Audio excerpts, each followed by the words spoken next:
Hayyee hordoftoota koo akkam jirtu nageenyi isiniif haa ta'u galgalaan biddeen tolcha. Galgalaanaan biddeen tolcha jechuudha. Sa'aatii tokko ta'ee jira.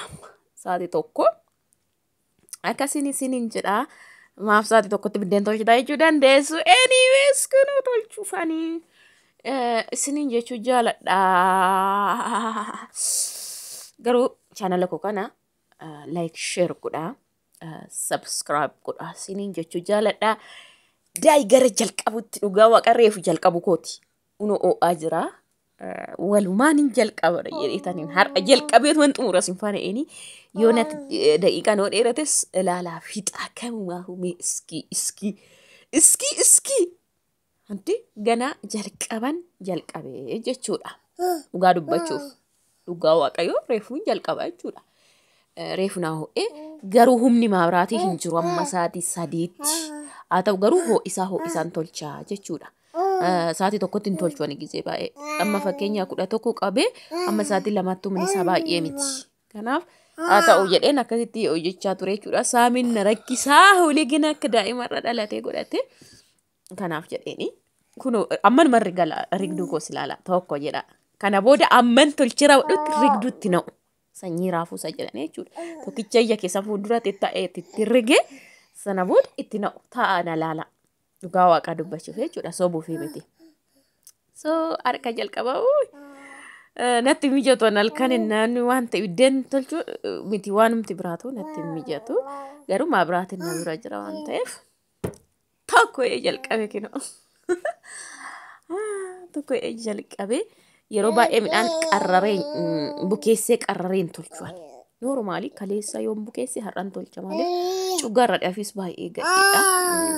Namatti qomoxutaa daa'imti samman afaan nyaatti waan ta'eef akkasitti gubee hin tolchu jechuudhaan. Ginumaatuma saamiin hin dhalateenu ani akkasumatti hin tolcha biddeen gaafira waan ta'e keessummaa yookiin immoo waan ta'e jedhamee akkasitti hojjedha jechuudha. Innaa kaanaaf ishee gisee baay'eettan godhadha garuu ammallee dhiiseera. Yaa ko'ummaadhaaf hin dhiise waa biraatiin dhiifne. Garuu biddeen akkasittan tolchaa isiniin jechuu barbaadeen. Ijji ishii mirxi Ziyaabeeriin naman gubuu waan jedhu cuggaarraa keessanis immoo biddeen qarraraan malee midhaan xaafii nama manaan fudhadha waan ta'eef waan biraa uumatti hin dabalu. Of jajuuf otoo hin taane anuma itti dabalee sin beeku ammarraatti. Ittiin dabalus jechuudha. Eeleen kos beekumaa kana tokko beekti. Hambaashaa siruman irratti tolcha ginu waan tokko na ilaantaatu. Yeroo hundaa'eericha namni hambaashaa irratti tolchanii na bira torbee lama torbee tokko waan ta'aniif ijoollee qabu. Ijoolleen hambaashaa barbaadde waan jedhaniif waan ta'e gugudhanii daariin sa'ii yoo nabichaa waan ta'e uummate. Garuu ani dasii ka'ee dhiqee midhaan bareechee guuteetu waan tolchan sararee irrisee beekeen tolchuu sararatanyaa dhuftee jechuudha. Gizeen lama dhufte. Dhugaa waaqayyoo isiniin jedhaa. Dhumarra deemu erga ga'anii torbee wayii boodarra seeran tolchuu jammaran biddeena dhugaa dubbachuuf sobuudhaaf miti jechuudha. Otoo baxabbaxanuu otoo waan ta'e godhanii otoo gamatti nu taalchisan otoo waan ta'e godhanii irra gadi yaasanuu takka naan hin beekottu noo inni takka too'e jedhuun guggubu takka hin qorrisiisaniitti naqu gahin qabdi eeleen bifa baay'ee isin jalaa taate jechuudha. Bakka takka narkaa hin qabdu ana. Kan ishiin harkaa qabdu yeroo kam seetan humni haayileenyaa maabiraatiin yoo dhufe ho'ite innas muluu biddeena irratti laxxafti. Yaa weelee maabiraatiiti jechuudha. Noormaalii garuu ho'a wal madaalaa teessanii hojjetan akkuma kun amma kana booda fuulduratti tolchuu dhugaa waaqa in ilaaltu jechuudha. So daqiiqaa isinitti biddeena itti naqeeni saamiin natti yinaan dhiisee deeme daqiiqaan gidduu kanatti na jalaa dheerate dhiifama faana obsaan garuu fuuldura kanatti biddeena dafee hin kaafne dhumarra garuu daawwadha. Dafeen cufeen saaqeen amman tolchuu hundumaa isinitti agarsiisa waan ta'eef jechuudha. Isa kana obsaan ilaalaa.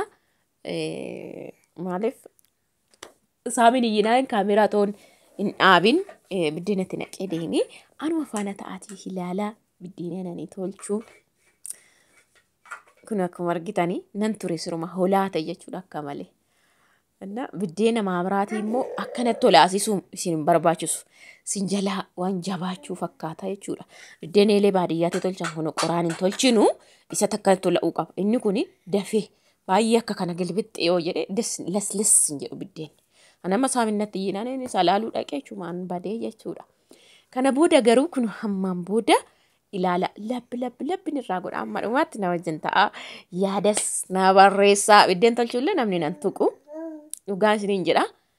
Ana mijatee firii ta'ee taa'ee jennaan namni nan tuqu. Na inoo reefuun tokkoffaa jalqabee waaqa isiniin jechuu kooti. Reefuun tokkorraa fuudhee jechuudha.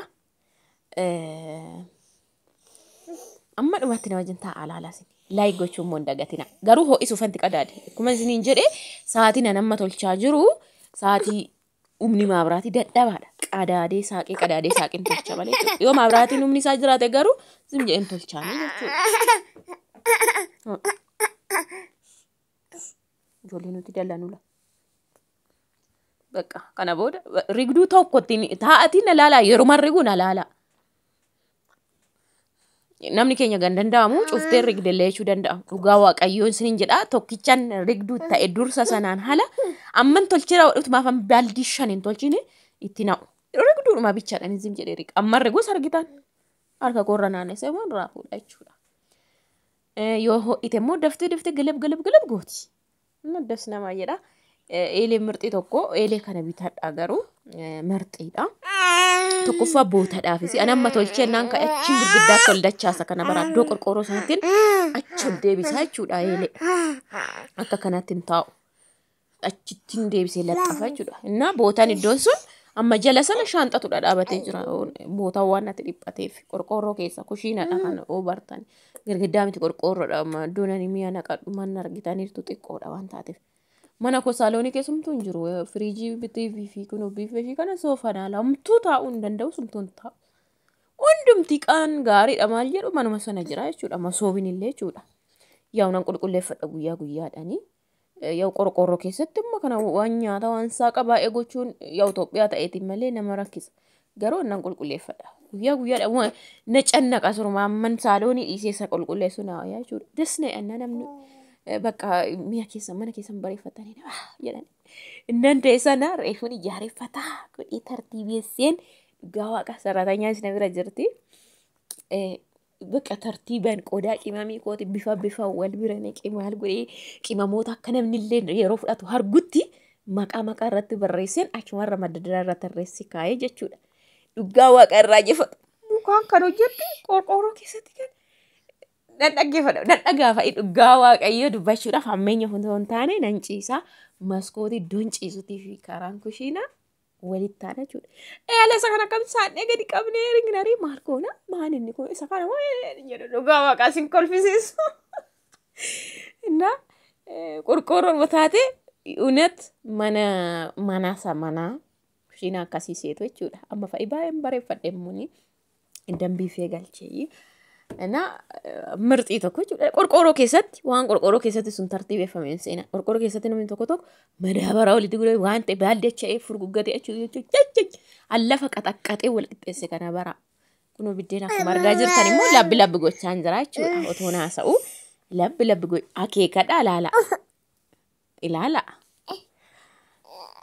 Na lafa isaa wal qixxeessan dura sharaa jalaa hafeen irraan minxaafii isa mana kanaa kaasanii. Minxaafii asii immoo addisii bitee achisa sana buuse jechuudha. Qorqoorroo keessatti minxaafii. Nan kolfa ture dhugaa waaqa. Akka ishiin deebisaa immoo lammiyaa jedhu.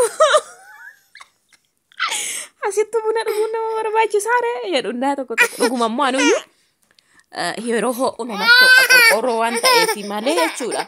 Achi keessatti dhuguun hin danda'ama jechuudha. Ilaa.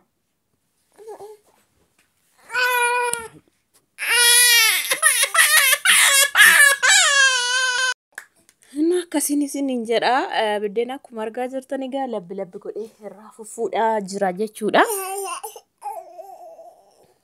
Inni kubsata laadha jedhamu nyaanna jala gawa inni mana afaan kooti dubbadhu ijoollee arabaa beektu sanuma jedha kun akkan godhata. Innaa dhiibee sakkaadhaan isiniin jedha. Akkasii mana keessanitti yeroo dasisin jedha jechuudha naa qulqulleeffattanii isaa sa'uufin isiniin jedha. Amma surumaayyuu achuma algas dhaabee waan hin jiru. Iddoo eelee kana maggaarajaa sanaachitti algatu dhaabatee jira. Mirxii tokko jechuudha. Kushiinaa faana gargari garuu. Balbalum kushiinatti seenu garuu gargari jechuudha. Duraan saamii achi taphachiisan hojjetadhaa ture. Isinitti agarsiiseera natti fakkaatu viidiyoodha. Amma saamiin kufachirraa waan ta'eef irraa fisu. Qorqorro asinoo amma garuu ganamaaf galgala inni teenya. Yeroon fedhe warroon laannaa dhufan achuma teenyeet buna daffisnee haasofnee ምናምን manni isheen qodhiphoodhaan balleessinu yoo jedhan jechuudha. እና ከዚህ ግን ወዴና ከሚታን ተልቻ ሞያዬን ደሞ እየነገራችሁኝ ብዴን እንደረቡስ ቃሲን ጎዳቱ ብዴን የሆነ አሪፈዴናላ ብዴን እኮ ቃሲን ጎዳቱ ይንፈጫሱስ ኡጋ ዱባችሁዳ እንደረቡስ በከ ነሞኒ ተኮ ተኮ እንደረቡ ቢቀናነሱ እንደረባት ነው እንደረቧኒ ብዴን የሮን ተልቾቹ ፈዱ እምታቲ ጎዴ አፕሴቱ ዮን ፉድ ኤሌ ጋናራሽ ናም ፉዳ ናን ተልቻሳስ ባየረበ ጎዴ kana yaa'u manatanya waan ta'eef sayru meekakkalanya godheen tolchee jechuudha. Baay'ee sisii godhee nan kaasa. Eelittiin isin kaastee ani nan kaasa nan hojjedha dhugaa dubbachuudha. Of jajuu fotoon taane jechuudha. Biddeen fufurdaa tolchee nama dhiyeessuun jaaladhu immoo dhiifama naa godhaati. Garuu nan jaaladha biddoo fufurdaa biddeen fuudhee nyaachuu jechuudha. Isaa akka qarxamee toon taane biddeen absitii seeran qabu bareedduu lallaafuu furdaa ta'ee tolfame nan jaaladha. Duugaa fa'i nyaachuun jaaladha jechuudha. Garuu tolchee nama dhiyeessu waan ta'eef giddu galeessa godheen tolcha manatti. Inni akkasiin isin jedha kun sharasharaan jira sharasharaa isin fuulduratti ija keessan fuulduratti la. Booda immoo nan komatina dhugaa dubbachuuf. Nan komatina. Eeleedha. Daarii jashiitiin godheen tolchaa jira kana bara tokko nan bisuddoo sarara eelee jechuudha. Dari marratti immoo yoo naqeen kaaftii kan isin garramu hidhii isaarratti yoo naqeen kaaftii eeleettiin. Suruma diraan ofirraatiyyuu garuu hamma akkuma sitti mila garaa karaan dhaabadhu kana tontane kara kanaan ihuuna hashoo qabee soqan ta'ee yaaduudhaan naaf hin galle. Dhiqee garuu hindi mimmisee jechuudha jedha. Kun haala kanaan gilbitti godhee ol fuudhee shap godhee tolchaa jira jechuudha.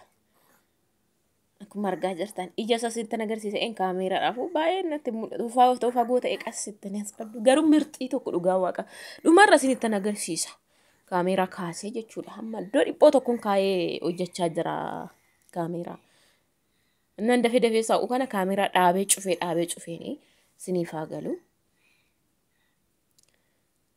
akkasiin isin jira inni surumaa illee daarii sana dhiquun qaba ture eddan dhiqe maabraatii dhaamsee nan dhiqaa jechuudha. እና akkasiin isin jedha በነገራችን ላይ ብዴን ተልቹ አራምቲ ከነም ገና ጢኖ የሮ ወጋ ጎዳኒፍ ጎዳላማ ኡናቴ ነው የሚላችሁ ኦልባዬ ኙረት ወራ ባዲያ ሶተ መዳቢ ሳይ አነራት ኦልባዬ ነን ተልቻት እናንማ ባራዱ ያቹዳ ስማ ሂዲንዛ ዋሊን ደርቡ ክርስቶስን እናን ተልቹ ያቹ ኦፍጀጁ ፎቶን ታኔ ኖርማሊ ዋንጀሩ ዱባቹዳ ሂዲን ብዴኖቻና ብዴና እኝወታኒ የሮኒ ቢያላ ደሙ ጃቶ ኮፍራ ብራታ እንቱሬ ፍራ ያ ባየ ዮምቲ ገሩ አቺቲ ይወዳ ቱሬ ናኑን ኢሚግሬሽኒት እና ጃቶ ኮማኔ ደደብ ኡቲ ገና ሰነ ደደፊን ነማ ባዋንቱ እንደምቱዩ አሲያቺ በባው ዲሴ ትራንስፖርት ኢንሲራም ትሬ አቹ ማታኤ ቢዴኑ ቶልቹ አከነ ዲባቡር ምናምን አሰራካቡ ጉያቲ ኡጋዲ ሲኒን ጀራ እሺ kan tolchaa baate duratti beektu biddeen hoteelaa sana ergituurra ankorraa jeffatu hiriinuu waliin darbuudha kun akka waan duraan jechaa dhufte naamina jedhunna nalakaadii fuudhanii dhaqani ammuma isheen buuftu sanan buuseetti naqa ammasumaan eelee wal naagaa hidhiin garuu karaa tokkoon eelee wal darbeen guutan gabdeen annaa tolchan kana bara suruma kan warra biddeen tolchuu nama dhiba biddeen tolchuun hin hir'isu isaan yoo guutte tolchite birriidha ka midhaan bu'aadhaaf deemu mitire heeleen guutan kan isin garramu yeroo tolchan heelitti xabatu walakkaadhuma jedha madduma bakka kanaaf sarara sana baruudhaaf gaa nama biddeen tolchuu sin barsiisu baruu sin qabaachuu sin jedha ግን ammuma shin buufattuun buufadhaa dhugaan isin jedha ammas waaniin sarara sana eeggadhe waan ta'e godhee tolcha facaaseellee eelee iddoo afeetti naquu beekwalee bicha naquu afisiisa ergan dhufees immoo amma ji'a torba saddeeti abiddeena tolchine. Yaa mana kiraa keessan jira ture isinitti mee biddeenes baay'eetti bu'ee nyaadhu akkan dhufeeni biddeena reefu muraa lama nyaachuu jammare yani biddeena normaali fudhee biddeen lama isaanirraa nan fixa kan jedhamu ammaan reefu isaanii muraa lama fixaa jira jechuudha. Suruma danda'ees jechuudha. Innaan baadhummaa mulumayyuu muraa tokkoyyuu fixu. Muraa lama isaan faana fudhadhee nama fakkeenyaan yeroo hojjettuun sun na gargaartu na bira jirtu muraa lama ganama isaan faana fudhadheen garuu adaadnee booda deebi'ee nyaadha. Yaa namni garaatti baatu deddeebi'ee nyaachuu qabas waan ta'eef jechuudha. Hin fixu tureen. Innaa reefuun sirriitti bu'ee midhaan muraa lama amma fudhadhee nyaachaa jira jechuudha. Innaa akkasii biddeen hagaa akkuma argaa jirtan haasaa qobichaan laaltan eeles ilaalte yaada. Kan harkaa citee jiru dhugaa Waaqaa dubbachuuf of jajuufi miti. Kiristoosin biddeenni tokko caafin harkaa citee jiru, biddeenni citee jiru, biddeenni jedhamee jiru jechuudha. Ho'oo isees waan itti naqeef mirqii waan ta'e. Cincululuqa. Lammaffaa homaa hin qabu hin jedhee toosaatii waan ta'e biyya keenyatti amma maal godhu seetan baay'ee kan namni sigaarra rakkate bakka gimmaasha boqqolloo, gimmaasha ruuzii, bakka gimmaasha misingaa. Wooki bifa sadan walitti qiqqicanii namni boqqolloo malee tolchuu immoo sun waan jiru boqqolloo ani takkaan beeku duraatti misingaan beeka. Misingaan mirqiidha. Fayyaadhaafis jechuun faayidaa qabasi. Lammaffaa yeroo bukeessitan xaafii faana bakka akkuma xaafiitti cululuqa midhaan sana faana seeran bulleessanii wadaaktan. Amma garuu boqqolloo absiitii kan itti buusan boqqolloo kan ittiin bukeessan boqqolloo qixxeen isaaniif xaafii adii jedha namni mannaa biddeen bitee nyaatu jechuudha. Garuu boqqolloo jechuudha biyya keenyatti. Baay'ina dinqaana dhugaa Waaqa. Innaa sababa homaa hin qabneefis jechuudha. Xaafii qofa ta'eefis dafee laxlaxee waan tokko harkaan kunne jechuudha. Innaa akkasii chaanala kana daraa keessan leeksheer godhaa saamitu na dhoowwee hojii viidiyoo hojjechuu akkatti hojjedhuun qabu kun ammayyuu laala. Ammayyuu ilaala kun akka inni na gochaan biddeen tolchu. Aluma kanaan laxu godhee kan dirqooshaa tokko irratti dhiiseen bakka dabbittaayuuti. Ija isaa bichaa ilaalaa jedhati Kiristoosin. Kaameraan kan waan ta'eef malee hin cululuqa dhugaa Waaqayyo sin jedha jechuudha. Iji ishii immoo akkuma argitan. Gurguddaan fakkaataa miti kaameraa keessatti ግን እና biddeenichi noormaalii dhugaa Waaqayyo nabicha. Dhugaa Waaqa. Akkuma argitanii kana jala isaa mirxii dhugaa kaameraa sana ammatti dhiisee waan iji gurguddaa sitti fakkaatu garuu akkasii miti.